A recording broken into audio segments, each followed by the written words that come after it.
अब हम ऐसा करते हैं कि यहाँ पे प्रॉपर मार्क कर लेते हैं कंस्ट्रक्शन में कि आपने बेसिकली इन लाइन सेगमेंट्स के पैरेलल ही यहाँ पे एम एन और एन पी के यहाँ पे दो लाइंस कंसिडर कर लेनी है, ठीक है। और हम ऐसा करते हैं येलो कलर से ही मार्क करते हैं ताकि हमें क्लियर भी हो कि हम कंस्ट्रक्शन ये कर रहे हैं, ठीक है। एम एन के पैरेलल भी एक लाइन ड्रॉ कर लें और एस पॉइंट से एन पी के पैरेलल भी एक लाइन ड्रॉ कर लें, ठीक है। और आप देख सकते हैं कि दोनों जो शेप्स आ रही है ना, उनमें जो पॉइंट्स आ रहे हैं, हम इस पॉइंट को यू मार्क कर देते हैं और इस पॉइंट को वी मार्क कर देते हैं, ठीक है। और अगर आप फोकस करें तो ये शेप कौन सी आ रही है, पैरेललोग्राम शेप आ रही है, ठीक है। तो बेसिकली हमें प्रूव ये करना है कि आर ओ और sorry R U and S V, हम ऐसा करते हैं इसको दोबारा से रीराइट कर लेते हैं ताकि हमें ये ओ ना दिखे, ठीक है। तो यहाँ पे ऐसा करते हैं इसको क्लियर लिख लेते हैं, अब यू करके लिख लेते हैं, ठीक है। तो आर यू और एस वी को किसी मेथड से हमें कॉन्ग्रेंट प्रूव करके बेसिकली वर्किंग करनी है। तो हम ऐसा करते हैं कि कंस्ट्रक्शन में मार्क कर लेते हैं कि from R we have drawn R U parallel to M N, ठीक है। एंड फ्रॉम एस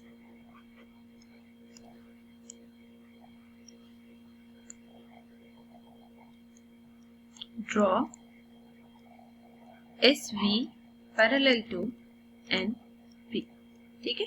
और उसके बाद आप यहाँ पे ना मार्क कर लें कुछ एंगल्स को, mark angle 1, angle 2, angle 3 and angle 4, बस 4 एंगल्स मार्क करने हैं, ठीक है।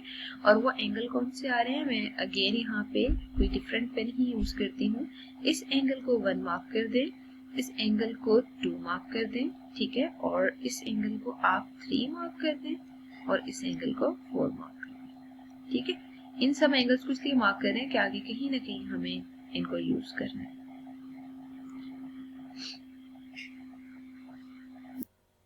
अब हम प्रॉपर प्रूफ स्टार्ट करते हैं और प्रूफ के लिए हम एक साइड पे हमेशा स्टेटमेंट्स लिखते हैं और दूसरी साइड पे हम हमेशा रीजंस लिखते हैं, ठीक है। अब हम क्या करते हैं, सेपरेशन कर लेते हैं और यहाँ पे प्रॉपर थ्योरम प्रूव करते हैं, ठीक है। अगर आप फोकस करें ना तो हमें कंस्ट्रक्शन में गिवन था कि हमें ये जो शेप है एम एन यू आर है, ठीक है, इज पैरेललोग्राम,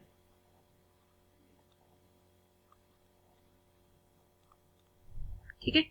अगर ये पैरेललोग्राम है ना तो बेसिकली हमें पता था कि एल एक्स और R U parallel and A B C D के पैरेलल है, ठीक है। और ए बी सी डी के पैरेलल क्या है, हमें गिवन है, ठीक है। और यहाँ पे हमें बेसिकली कंस्ट्रक्शन में पता था। अब ये आपकी अपनी चॉइस है कि या तो आप इसको रीजन में स्टार्ट में लिख के नीचे एन एम यू आर इस पैरेललोग्राम लिख दें और कंस्ट्रक्शन गिवन रीजंस में लिख दें, या फिर आप रीजंस में थ्रू आउट मेंशन कर दें, इट्स अप टू यू, ठीक है।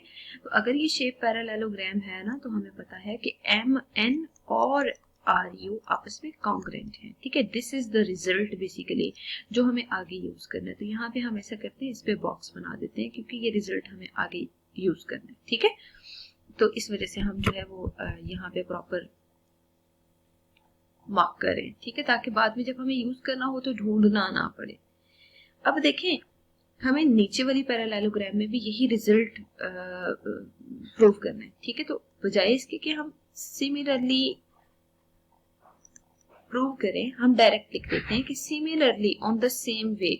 हमें आइडिया है कि एन पी को हमने ड्रॉ किया है एस वी के पैरेलल एंड आपको गिवन है कि C D and E F are parallel. अगर ये कंडीशंस होल्ड कर रही है ना तो बेसिकली ये यहाँ पे ये इम्प्लाई करता है कि एन पी और एस वी जो सेगमेंट्स हैं वो दोनों आपस में कॉन्ग्रेंट है, ठीक है।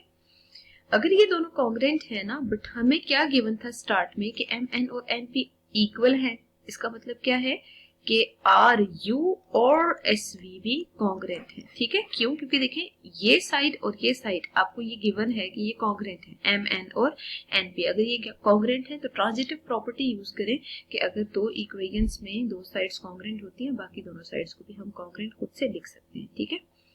अच्छा, अब हम मूव करते हैं इससे नेक्स्ट स्टेप पे। आपको तो ये पता चल गया कि आर यू और आर वी भी कॉन्ग्रेंट हैं, ठीक है, और इसी तरह एस वी और आर यू ये भी आपस में कॉन्ग्रेंट है, ठीक है, मतलब ट्रांजिटिव प्रॉपर्टी।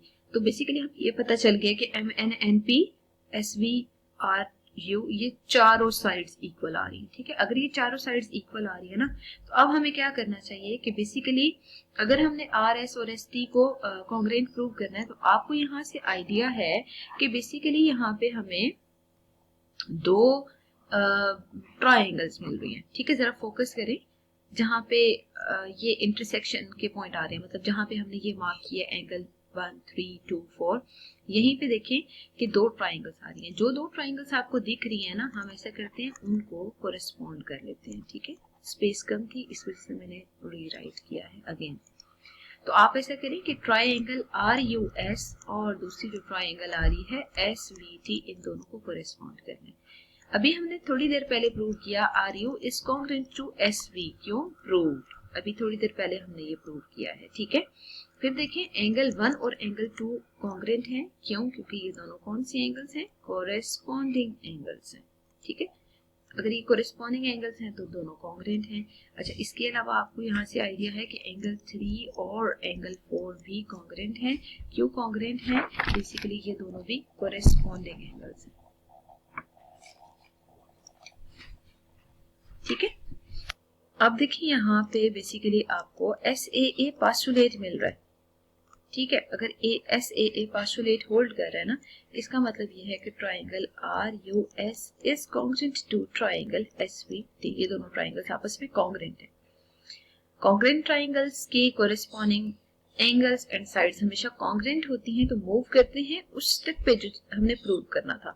हमें जस्ट प्रूव करना था कि आर एस और एस टी आपस में कॉन्ग्रेंट है, तो यहाँ से हम अब डायरेक्ट लिख सकते हैं कि R S and S T आपस में कॉन्ग्रेंट हैं। और क्यों कॉन्ग्रेंट हैं, बिकॉज ये दोनों ट्राइंगल्स कॉन्ग्रेंट थी, तो अगर ये दोनों ट्राइंगल्स कॉन्ग्रेंट हैं तो इनकी कोरेस्पॉन्डिंग साइड्स एंड एंगल्स भी कॉन्ग्रेंट होंगे, ठीक है। तो यहाँ पे रीजन लिख दें, कोरेस्पॉन्डिंग sides of congruent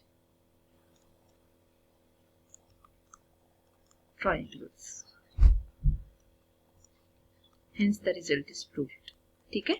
तो आपने हमेशा इस मेथड से थ्योरम को प्रूव करना है। देखिए अगर यही शेप से रिलेटेड आपको सॉल्व करने के लिए दिया जाए, आपको एम एन की मेजरमेंट बता दी जाए 5 है, तो कंफर्म है कि एन पी की भी 5 होगी जब ये दोनों ट्रांसवर्सल कॉन्ग्रेंट सेगमेंट्स ड्रॉ करेंगे, ठीक है। तो हमेशा जो है ना, आपने फोकस करना है कि वो जितनी भी लाइंस मौजूद हो, मतलब यहाँ पे तो 3 लाइंस है ना, A B C D E F, तो नंबर ऑफ लाइंस भी हो सकती हैं, बट ये है कि उनको पैरेलल भी होना चाहिए और एक ट्रांसवर्सल कॉन्ग्रेंट सेगमेंट्स ड्रॉ कर रहा हो, तब आपके पास बाकी सब सेगमेंट्स भी कॉन्ग्रेंट होंगे।